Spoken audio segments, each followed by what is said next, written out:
نبی کا سوال ہوا نا، وہی کو تسلیم کریں تو رسالت اور نبوت اور کتاب کا تصور سامنے آیا۔ وہی کی حقیقت ہے کہ جو سب سے بڑا مسئلہ بن گیا، جب فرشتہ کسی شے کا نام نہیں ہے تو یہ کہاں سے، کون ہے جو لایا؟ یہ جبریل امین کون ہے؟ یہ روح القدس کون ہے؟ یہ ہے اصل میں وہ سوال جس کا جواب انہوں نے یہ دیا۔ اب یہ نوٹ کیجئے، یہ میری بات نہیں ہے، یہ ان کا جواب ہے کہ اصل میں وہی ایک فوارے کے مانند، چشمے کے مانند قلب نبی سے ہی ابھرتا ہے، اندر ہی سے ایک چیز نکلتی ہے، اس کا ایک کانٹیکٹ ہو جاتا ہے ذات باری تعالیٰ کے ساتھ براہ راست۔ کوئی فرشتہ بیچ میں نہیں ہے، بلکہ قلب نبی کا ایک براہ راست ربط ہو جاتا ہے اللہ کے ساتھ۔ عقل کہیے کہ جو عقل ان کے 9 افلاک اور عقول عشرہ کا ایک تصور ہے، یہ باتیں بڑی زیادہ تفصیل میں نہیں جان سکتا، تو وہ جو ہے 10ویں عقل، اس عقل کے ساتھ ایک کانٹیکٹ ہو جاتا ہے عقل نبی یا عقل رسول کا، اس سے اس کے قلب کے اندر ہی سے ایک فوارے کے مانند ابلتا ہے یہ چشمہ جس کا نام وحی ہے۔ لہذا یہ بھی کہا جا سکتا ہے کہ یہ کلام نبی کا اپنا کلام ہے، اور یہ بھی کہا جا سکتا ہے کہ یہ اللہ کا کلام ہے۔ یعنی دونوں امکانات فضل الرحمان نے بھی تسلیم کیے، دونوں امکانات سر سید احمد مرحوم نے بھی تسلیم کیے، لیکن بیچ میں سے نکالا جس کو ہے بیک بینی و دو گوش، کان پکڑ کر جسے نکال دیا، وہ حضرت جبرائیل ہے، معاذ اللہ ثم معاذ اللہ۔ سر سید کا تو شعر بھی ہے، جبریل امی قرآن با پیغام نمی خواہم، ہما گفتار معشوق است قرآن کے مندارم۔ میں کسی ایسے قرآن کا طالب نہیں ہوں، خریدار نہیں ہوں کہ جو جبریل امی لے کر آئے ہوں پیغام۔ میرے پاس جو قرآن ہے وہ تو میرے معشوق کا کلام ہے۔ اب معشوق یہ لفظ جو ہے دو ذو معنیین ہے، اللہ کو کہہ لیجئے میرے محبوب کا کلام ہے، یا محمد کو کہہ لیجئے صلی اللہ علیہ وسلم میرے محبوب کا کلام ہے، دونوں امکانات موجود ہیں۔ ہما گفتار معشوق است قرآن کے مندارم، بیچ میں سے کس کو نکال دیا؟ وہ جو درمیان کی کڑی تھی، انتہائی ضروری اور اہم۔ یہ تو لنک ہے اول، راوی اول، ز جبریل امی قرآن با پیغام نمی خواہم، ہما گفتار معشوق است قرآن کے مندارم۔ شعر اچھا ہے، ردم بھی ہے اس میں، اور بڑا فلو ہے اس میں، صوتی آہنگ ہے اس میں، وہ سب کچھ ہے، لیکن بہت بڑی گمراہی ہے۔ قرآن مجید نے 2 مقامات پر ثابت کیا حضور سے ملکی شکل میں حضرت جبرائیل کی ملاقات 2 مرتبہ۔ یہاں بھی نوٹ کر لیجئے، ایک ہے جبرائیل کا انسانی شکل میں آنا، وہ تو بارہا ہوا ہے، جس کے لیے سب سے بڑی مثال ہمارے سامنے حدیث جبرائیل ہے۔ وہ واقعہ ہے کہ انسانی شکل میں آئے۔ عام طور پر حضرت دحیہ کلبی رضی اللہ تعالی عنہ ایک بہت خوبصورت اور وجیح اور شکیل صحابی تھے، ان کی صورت میں جبرائیل آتے تھے حضور کے پاس۔ لیکن سوال یہ کہ وہ جبریل کی ایک شکل ہے انسانی صورت جو اختیار کی، اصل ملک کی شکل کیا ہے جبرائیل کی، اصل فرشتے ہونے کی حیثیت سے؟ یہ 2 مرتبہ حضرت جبرائیل علیہ السلام سے حضور کی ملاقات ہوئی ہے ان کی خالص ملک کی شکل کے اندر، بلکہ 2 کی بجائے میں یہ زیادہ تفصیل سے سورۃ العلق میں جب پہنچیں گے تو بیان کروں گا، اصل میں 3 مرتبہ ہوئی۔ پہلی وحی کے موقع پر بھی ایک رائے جس کی طرف میرا رجحان ہے وہ یہ ہے کہ وہ در حقیقت بین النوم والیقظہ ایک کیفیت میں ہوئی ہے، جو پہلی وحی غار حرا میں ہوئی ہے، اقرأ بسم ربک الذی خلق، خلق الانسان من علق، اقرأ وربک الاکرم الذی علم بالقلم، علم الانسان ما لم یعلم۔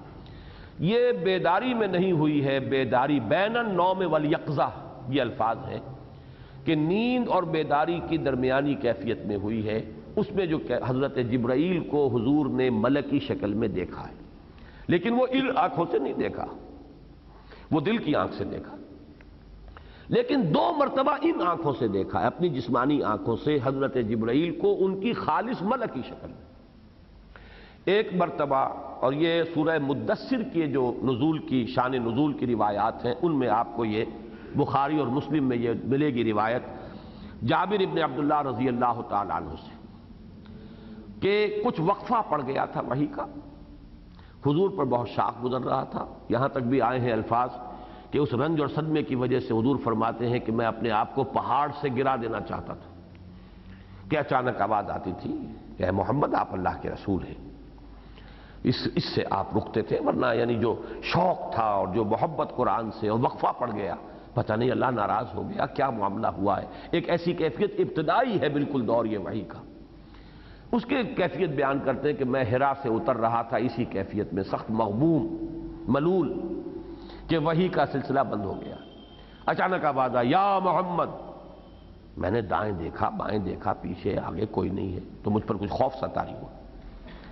پھر میں کچھ آگے چلا، نیچے اتر رہے ہیں آپ، پھر آپ نے پھر سنا یا محمد، پھر دیکھا دائیں بائیں آگے پیچھے کوئی نہیں، خوف اور بڑھا۔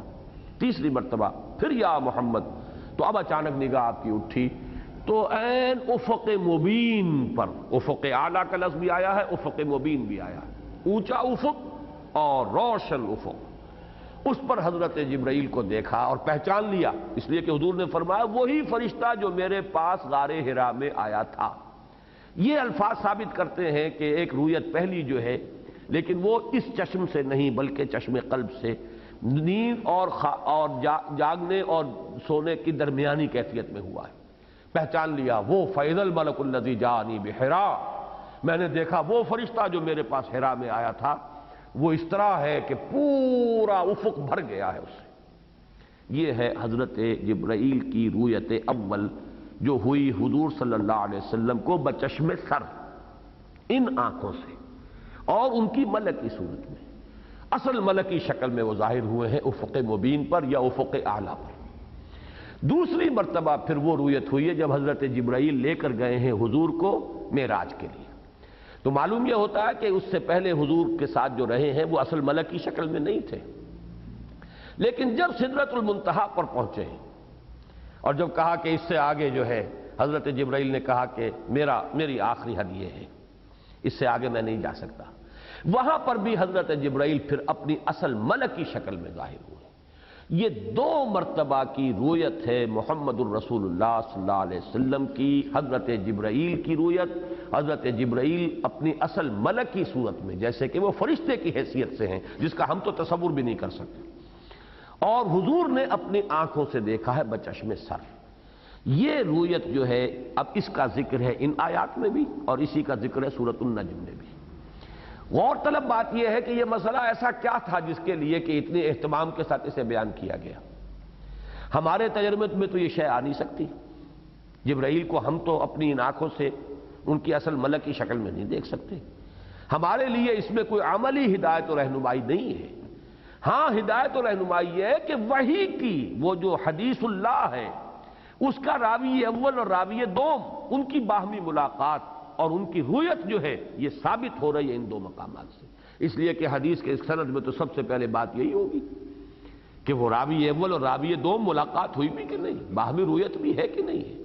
تو یہ رویت جبرائیل کی یہ اہمیت ہے حقیقت وحی کی اہمیت کے ضمن میں، جس کے لیے کہ اس قدر اہتمام کے ساتھ ان دو مقامات پر عکسی ترتیب حضرت جبرائیل سے حضور کی ملاقات۔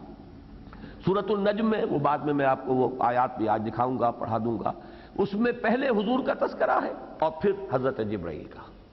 یہاں پر پہلے حضرت جبرائیل کا تذکرہ ہے پھر حضور کا، اور دونوں جگہ پر الفاظ جو ہیں، سورۃ النجم کی آیات بہت مشکل آیات ہیں قرآن مجید کی، ان میں بعض ضمائر ایسے ہیں کہ جن کے ایک سے زائد مفہوم لیے جا سکتے ہیں، اور مرجع جو ہیں ان کے بارے میں ایک سے زائد آراء ہو سکتی ہیں، اور لوگوں نے پھر اپنے اپنے ذوق کے حوالے سے، میں نے خود ایک درس کیا تقریر سنی تھی، بہت عرصے کی بات ہے، سمجھتا ہوں کم سے کم 30 برس پہلے کی بات ہے، کہ غلام احمد پرویز صاحب آئے تھے منٹگمری جو اب سائیوال ہے، وہاں انہوں نے ایک تقریر کی تھی سورۃ النجم کی ابتدائی آیات پر، اور بڑا ویسے اس میں کوئی شک نہیں کہ تقریر کے اعتبار سے بڑی خوبصورت تقریر تھی وہ، جیسے میں نے ابھی شعر کی تعریف کی ہے سر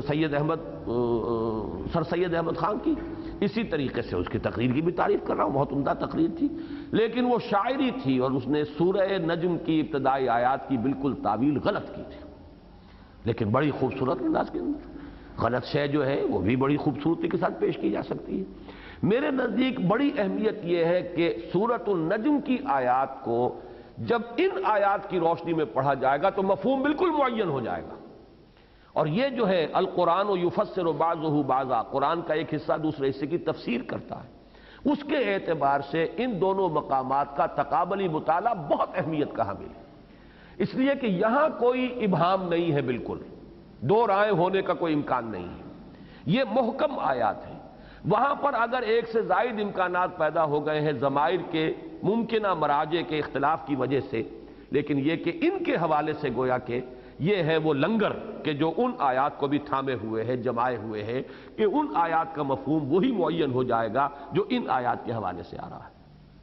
اور قرآن مجید میں حضور کے لیے صاحبکم کے الفاظ، صاحبکم کا لفظ کہیے، صرف دو جگہ آیا ہے۔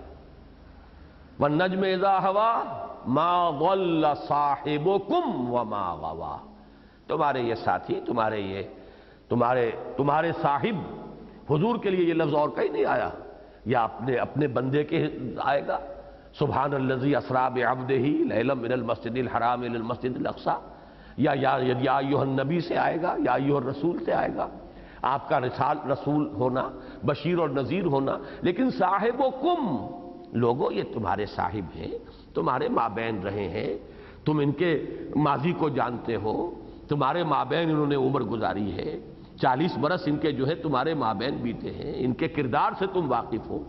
تو فرمایا ما ضل صاحبکم وما غوا، یہی لفظ صاحبکم یہاں آئے گا، وما صاحبکم بمجنون، تمہارے یہ صاحب جو ہے، تمہارے ساتھی یہ کوئی مجنون نہیں ہے، معاذ اللہ۔ غور کرو، سوچو، کس حماقت میں مبتلا ہو گئے ہو، کیوں اپنے پاؤں پر کلہاڑی مار رہے ہو، کیوں اس ہدایت سے اعراض کر رہے ہو کہ جو ہدایت تمہارے لیے اخروی نجات کا ذریعہ بنتی ہے، اور اس اعراض کے نتیجے میں برباد ہو جاؤ گے، تباہ ہو جاؤ گے، لٹ جاؤ گے، پوری زندگی جو ہے وہ ہمیشہ ہمیش کے لیے عذاب میں مبتلا ہو جاؤ گے۔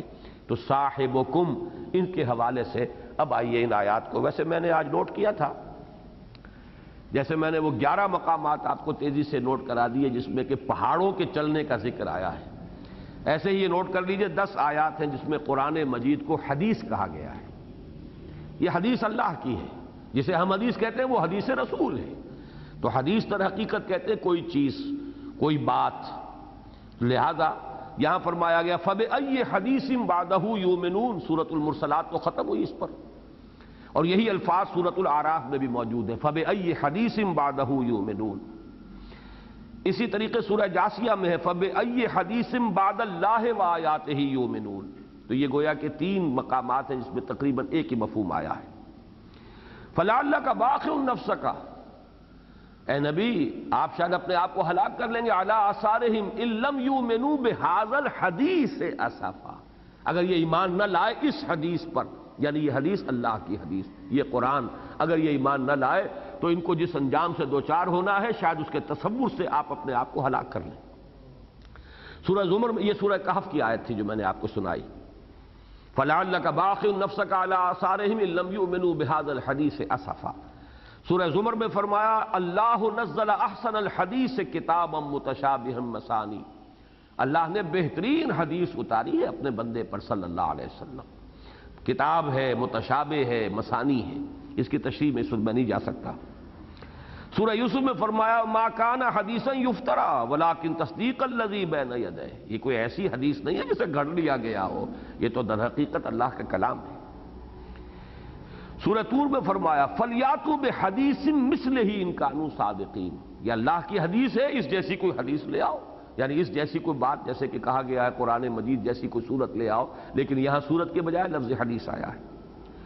سورۃ النجم میں فرمایا أَفَمِنْ هَذَا الْحَدِيثِ تَعْجَبُونَ وَتَضْحَكُونَ وَلَا تَبْكُونَ، کیا تم اس حدیث پر تعجب کر رہے ہو، اس اللہ کی حدیث، اللہ کے کلام، اللہ کے قول پر، اور تم ہنستے ہو اور روتے نہیں، حالانکہ تمہارا انکار جو ہے وہ تمہیں اس انجام سے دوچار کرے گا کہ رو گے پھر، اور وہ رونا مفید نہ ہوگا۔ سورۃ الواقعہ میں أَفَبِهَذَا الْحَدِيثِ أَنْتُمْ مُدْهِنُونَ وَتَجْعَلُونَ رِزْقَكُمْ أَنَّكُمْ تُكَذِّبُونَ، تو کیا اس حدیث کے بارے میں تمہارا یہ تساہل کا رویہ ہے، اور اپنے عمل سے تم ثابت کر رہے گویا کہ تم اس کی تکذیب کر رہے ہو، جھٹلا رہے ہو۔ تو یہ حدیث اللہ، اس کے راوی اول جبرائیل، راوی دوم محمد صلی اللہ علیہ وسلم، اور ان دونوں کی رویت براہ راست ثابت ہے۔ اب پڑھیے فَلَا أُقْسِمُ بِالْخُنَّسِ الْجَوَارِ الْكُنَّسِ وَاللَّيْلِ إِذَا عَسْعَسَ وَالصُّبْحِ إِذَا تَنَفَّسَ، تو نہیں اب یہ کئی دفعہ بیان کر چکا ہوں، کئی مرتبہ آ چکا ہے، یہ نہیں جب قسم سے پہلے آتا ہے تو اس کو ذرا رک کر پڑھنا چاہیے. لا اقسم، نہیں میں قسم کھاتا ہوں. یہ نہیں کہ میں قسم نہیں کھاتا، جوڑ کر پڑھیں گے تو ترجمہ ہو جائے گا میں قسم نہیں کھاتا. نہیں تو نہیں، اور نہیں سے مراد ہے جو مخاطب ہیں ان کے تصورات کی نفی، جیسا کہ عام آتا نہیں بھائی ایسا نہیں ہے، تو ایک نہیں پہلے آ جاتی ہے.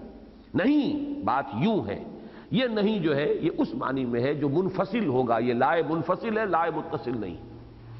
فلا اقسم، تو نہیں میں قسم کھاتا ہوں بالخنس. خنس جمع ہے خانس کی. خانس وہ شے ہے جو آگے بڑھے اور پھر پیچھے ہٹ جائے، دبک جائے. اسی معنی میں خناس شیطان کو کہا جاتا ہے. حدیث میں آتا ہے شیطان اپنی تھوتنی جو ہے انسان کے دل کے اوپر ٹکا کر، اور تھوتنی اصل میں کہتے ہیں سور کے تھوبڑے کو، تو وہ لفظ استعمال کیا گیا ہے. وہ اپنی تھوتنی جو ہے وہ دل پر ٹکا دیتا ہے، پھونکے مارتا رہتا ہے، مشتعل کرتا رہتا ہے انسان کے سفلی جذبات کو.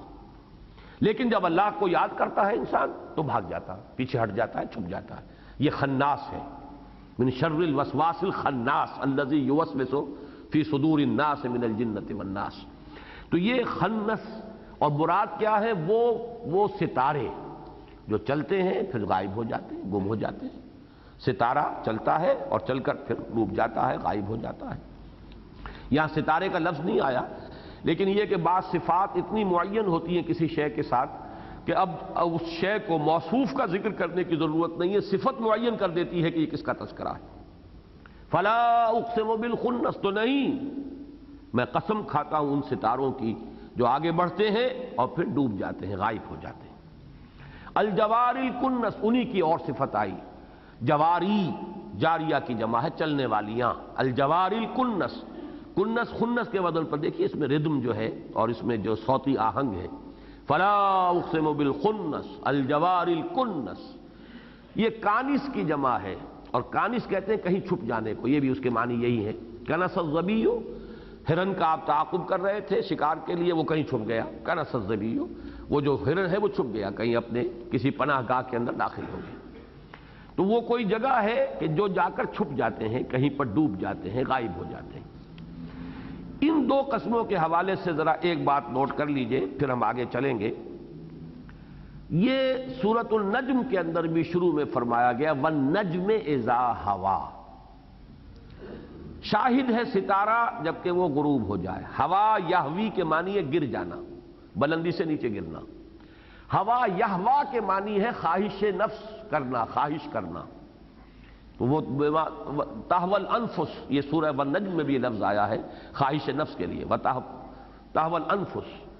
تو ہوا یہوی اور ہے، ہوا یہوا اور ہے. ہوا یہوا کے معنی کسی شے کی خواہش کرنا، ہوا یہوی گرنا. تو والنجم اذا ہوا، شاہد ہے ستارہ یا قسم ہے ستارے کی جبکہ وہ ڈوبتا ہے، غروب ہوتا ہے. اور اس سورہ مبارکہ سے متصلاً قبل جو سورت ہے سورۃ الطور، اس کی آخری آیت کیا ہے؟ وَإِدْبَارَ النُّجُومِ، ستاروں کا پیٹھ موڑنا، ستاروں کا غائب ہو جانا، ستاروں کا ڈوب جانا. اور ایک اور بات نوٹ کیجئے، سورۃ الواقعہ میں نے عرض کیا تھا کہ کچھ اور صورتیں بھی ایسی ہیں کہ جو دو صورتیں معلوم ہوتی ہیں، درمیان میں پھر قسم کھا کر ایک نیا مضمون آتا ہے.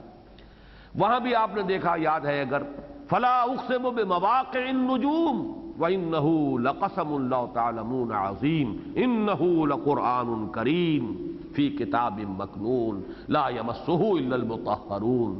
اب یہ بھی قرآن مجید کا ذکر ہے، اور یہاں بھی فرمایا تو نہیں میں قسم کھاتا ہوں ستاروں کے گرنے یا ڈوبنے کی جگہ کی. یہ مناسبت صرف ابھی نوٹ کر لیجئے، میں بعد میں ان قسموں کا جو مفہوم ہے وہ بیان کروں گا. فلا اقسم بالخنس، تو نہیں قسم کھاتا ہوں میں ان ستاروں کی جو آگے بڑھتے ہیں اور پھر چھپ جاتے ہیں. الجوار الکنس، جو چلتے رہتے ہیں اور پھر دفعتاً غائب ہو جاتے ہیں، چھپ جاتے ہیں. واللیل اذا عسعس، اور قسم کھاتا ہوں میں رات کی. اذا عسعس، عسعس جو ہے یہ ازداد میں سے ہے، ایسے الفاظ میں سے ہے. عربی میں بہت سے الفاظ ایسے ہیں کہ جس کے معنی بالکل دو معنی ہوتے ہیں، ایک دوسرے کی ضد. یہ میں آپ کو بتا چکا ہوں کہ اسرار کا لفظ بھی جو میرا نام ہے یہ بھی ازداد میں سے ہے. اسرار کے معنی کسی چیز کو چھپا کر بیان کرنا بھی ہے، اور اسرار کے معنی کسی شے کو اعلانیہ بیان کرنا بھی ہے۔ یہ بحث ایک دفعہ چھڑ گئی تھی 8 سال پہلے، سن 82-83 میں میرے نام کے بارے میں بھی اخبارات میں مضامین آئے، کچھ یہ کیا نام ہے، یہ نام غلط ہے، اسرار احمد ہونا چاہیے، اسرار احمد کیا معنی ہوئے؟ تو مجھے بھی تحقیق کرنی پڑی تھی۔ نام تو میرے والدین نے رکھا ہے، بڑے بھائی اظہار ہے، ان کے حوالے سے شاید دوسرا میرا نام اسرار ہے۔ ایک ہے ظاہر کرنا کسی شے کا، ایک ہے چھپانا یا چھپا کر کہنا، کسی کو بتانا۔ اذ اسر النبی الی بعض ازواجہ حدیثا، لیکن یہ کہ پھر مجھے تحقیق کرنی پڑی تو لسان جو ہے، لسان العرب، اس میں مجھے معلوم ہوا، تو بڑی خوشی ہوئی مجھے پھر کہ یہ اسرار جو ہے یہ ازداد میں سے ہے، اور اس کے دونوں معنی ہیں، چھپانا بھی اور ظاہر کرنا بھی۔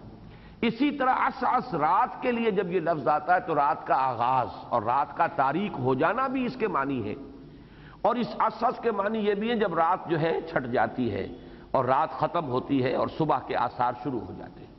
اور یہاں پر میرے نزدیک جو ہے یہ دوسرے معنی ہے، واللیل اذا عسعس، اور قسم ہے رات کی جبکہ وہ جانے لگے، جبکہ وہ اس کی تاریکی چھٹنے لگے۔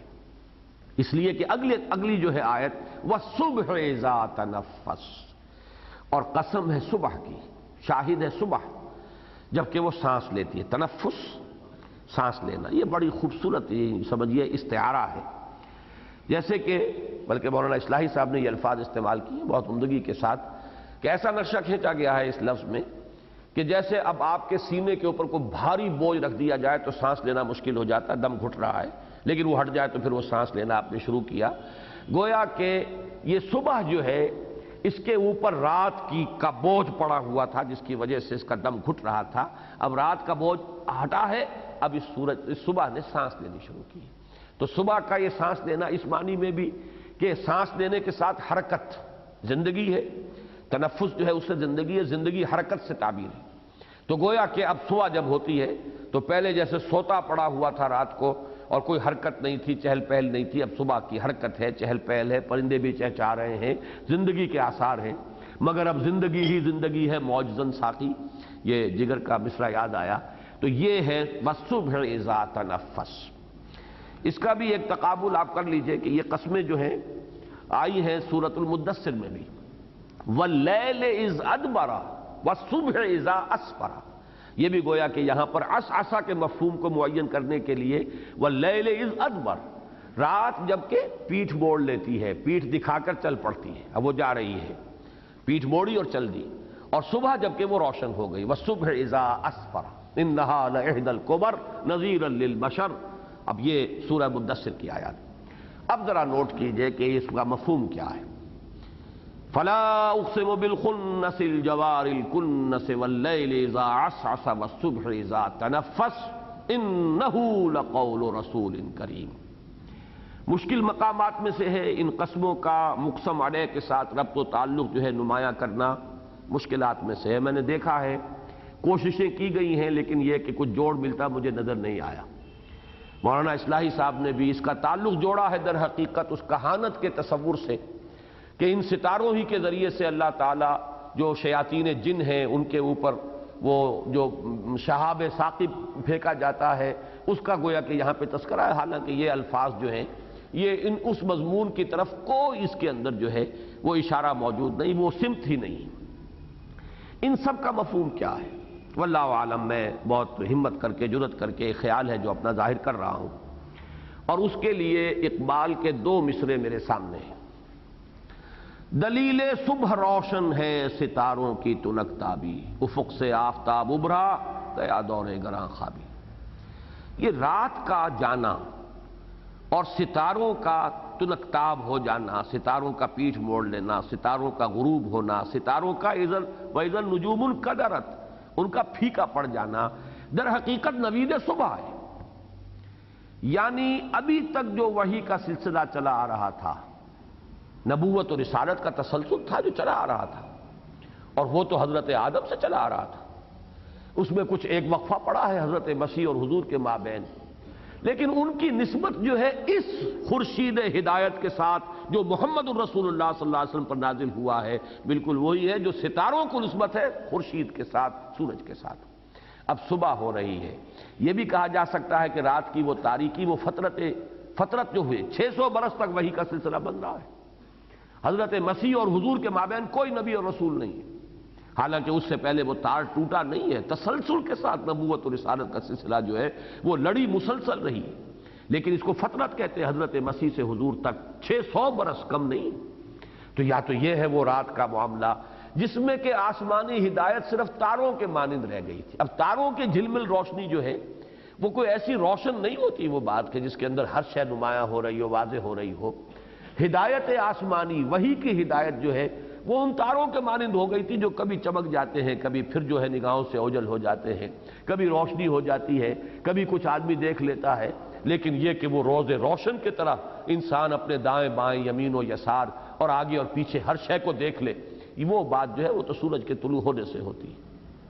میرے نزدیک یہ در حقیقت اسی نقشے کی طرف اشارہ ہے۔ محمد صلی اللہ علیہ وسلم پر یہ وحی، اس قرآن مجید کا نزول، اور یہ در حقیقت وہ پرانی وحی کی جو روشنی ابھی تک دنیا میں تھی، ان کی اور اس کی نسبت جو ہے وہ ستارے جو ڈوب بھی جاتے ہیں، ستارے جو غائب بھی، اب اس کو بھی نوٹ کیجئے، یہ خورشید ڈوبنے والا نہیں ہے، وہ ستارے ڈوبے ہیں، اصل انجیل نہیں ہے، اصل تورات نہیں ہے۔ یوں کہیے کہ تورات کے کچھ حصے ہیں کہ جو اس تورات میں موجود ہیں، انجیل کی کچھ تعلیمات ہیں جو اس انجیل میں ہیں۔ وہ بات تو میں نے کئی مرتبہ آپ کو سنائی ہے کہ ایک مسٹر بھائٹ ہوتے تھے، ایک پادری امریکن ساہیوال میں، تو میرا کچھ آنا جانا تھا، میں نے ان سے کچھ اناجیل بھی لیں اور پڑھیں، تو پھر میں نے ایک دفعہ پوچھا، ان سے سوال کیا، which one of them is Bible؟ یہ ایک میتھیو ہے، ایک لیوک ہے اور جان ہے، یہ آخر which one of them is Bible؟ اس کا جواب یہ تھا none of them is Bible، Bible is in them۔ بڑا پیارا جواب تھا۔ بائبل تو ہے ہی نہیں، کہاں ہے بائبل؟ ہاں بائبل ان کے اندر ہے، بائبل کی تعلیمات ہیں جو اس میں رہ گئی ہیں، لیکن وہ بائبل کہاں ہے؟ کس کو کہیں گے؟ سینٹ میتھیو کو کہیں کہ وہ بائبل ہے تو باقی کیا ہے پھر؟ سینٹ جان کے اگر گاسپل کو کہیں کہ وہ بائبل ہے تو باقی تین کیا ہے؟ اور ان میں فرق ہے، تفاوت ہے۔ تو none of them is Bible، Bible is in them۔ یہ جو کچھ بھی رہ گیا تھا یہ گویا کہ ڈوب جانے والے ستارے تھے۔ کیوں؟ اس لیے کہ اصل خورشید ہدایت طلوع ہونا تھا، جو مہیمن ہے ان تمام کتابوں کی ہدایت اور روشنی کو، جس نے اپنے اندر جمع کیا ہوا ہے، یہ مہیمن۔ لہذا یہ نسبت فلا اقسم بالخنس، تو قسم کھاتا ہوں، میں گواہی میں پیش کر رہا ہوں ان ستاروں کی جو چلتے ہیں اور پھر دبک جاتے ہیں، الجوار الکنس، جو چلتے رہتے ہیں اور پھر ڈوب جاتے ہیں، چھپ جاتے ہیں۔ اپنے اپنے دور میں تورات کے بارے میں بھی کہا گیا فیہا ہدی و نور، اس میں ہدایت بھی تھی، نور بھی تھا۔ انجیل کے بارے میں قرآن کہتا ہے فیہ ہدی و نور، اس میں ہدایت بھی، نور بھی، لیکن یہ کہ یہ چیزیں جانے والی، مستقل رہنے والی نہیں تھی۔ فلا اقسم بالخنس الجوار الکنس واللیل اذا عسعس، رات جب کہ وہ پیٹھ موڑتی ہے، تاروں کی بارات جو ہے جب وہ روانہ ہو جاتی ہے۔ اس کے لیے دوسرا مصرع جو میں نے کہا تھا نا کہ وہ ایک تو خیر پورا شعر ہی میں نے آپ کو سنا دیا، مصرع نہیں۔ دلیل صبح روشن ہے ستاروں کی تنک تابی، افق سے آفتاب ابھرا گیا دور گراں خوابی۔ اور دوسرا مصرع بہت خوبصورت ہے کہ خون 100,000 انجم سے ہوتی ہے سحر پیدا۔ یہ ہزاروں ہزار لاکھوں ستارے جو ہیں ان کا خون ہوتا ہے تو سحر پیدا ہوتی ہے نا، تو یہ ستارے ڈوبتے ہیں تو سورج طلوع ہوتا ہے۔ یہ بلکہ اس کا پہلا مصرع جو ہے تاریخی اعتبار سے بہت عجیب ہے، اس لیے کہ یہ پہلی جنگ عظیم اس صدی کے آغاز میں تھی، اور شاید تیسری جنگ عظیم اس صدی کے اختتام پر آ رہی ہے۔ عالمی جنگ، اس کی جو بھی تباہی آنے والی ہے، اس میں ترکوں پر بہت بڑی قیامت بیتی تھی ترکوں پر، اور اس میں بڑا ہاتھ عربوں کی غداری کا تھا۔ شاید قدرت جو ہے اس کا بدلہ اب دے رہی ہو۔ اللہ کے ہاں حساب کتاب جو ہے وہ ہمارے دن اللہ کے دن بڑا فرق ہے، تو ہو سکتا ہے کہ یہ 75 برس کے بعد اب اس کا حساب شاید چکایا جا رہا ہو فطرت کی طرف سے۔ اب جو قیامت ٹوٹے گی، اگر جنگ چھڑ گئی تو عالم عرب پر جو کچھ ہوگا اس کا تصور کیجیے۔ ترکوں پر جو قیامت اس وقت آئی تھی اس پر کہا تھا اقبال نے یہ شعر، اگر عثمانیوں پر کوہ غم ٹوٹا تو کیا غم ہے کہ خون 100,000 انجم سے ہوتی ہے سحر پیدا۔ اگر ان ترکان عثمانی کے اوپر کوئی غم ٹوٹا تو کیا غم ہے؟ یہ اپنے دل کو تسلی دینے کے لیے کہ جیسے لاکھوں ستارے جو ہیں ان کا خون ہوتا ہے، وہ ختم ہوتے ہیں، ہلاک ہوتے ہیں ان پر، تب جو صبح جو ہے وہ طلوع ہوتی ہے۔ تو خون 100,000 انجم سے ہوتی ہے سحر پیدا۔ مجھے یہ دو مصرے آج خاص طور پر یاد آئے ان آیات کے حوالے سے۔ فلا اقسم بالخنس الجوار الکنس واللیل اذا عسعس والصبح اذا تنفس، یہ تو صبح ہے جو سانس لے رہی ہے، بدبختو اس صبح کو پہچانو۔ یہ صبح ہدایت طلوع ہو چکی ہے محمد الرسول اللہ صلی اللہ علیہ وسلم پر اس قرآن کے نزول کے ذریعے سے، اور تم ہو کہ اس کی ناقدری کر رہے ہو، تم ہو کہ محمد کو بھی کاہن قرار دے رہے ہو، جیسا کہ سورہ حاقہ میں ہم پڑھ چکے۔ فلا اقسم بما تبصرون وما لا تبصرون انه لقول رسول کریم وما هو بقول شاعر قلیلا ما تؤمنون ولا بقول کاہن قلیلا ما تذکرون۔ یہ کسی شاعر کی شاعری نہیں ہے، کسی کاہن کا کلام نہیں ہے، یہ تو قرآن ہے، اللہ کا کلام ہے۔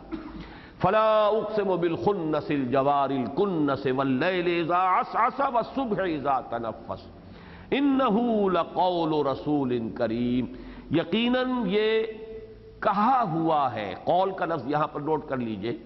ظاہر بات ہے کہ جب منتقل کیا ہے اس وحی کو حضرت جبرائیل نے محمد تک صلی اللہ علیہ وسلم، تو جو ان کی اپنی زبان ہے، ملکی زبان، اسی سے یہ قرآن ادا ہوا ہے۔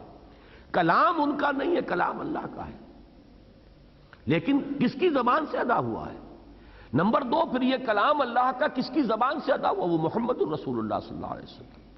لہذا یہاں پہ لفظ قول جو ہے اس معنی میں ہے کہ یہ حضرت جبرائیل کے ذریعے سے، یہ تو ایک بہت ہی باعزت ایلچی کا لایا ہوا، اس کا کہا ہوا، اس کا پہنچایا ہوا، اس کی زبانی آیا ہوا کلام ہے۔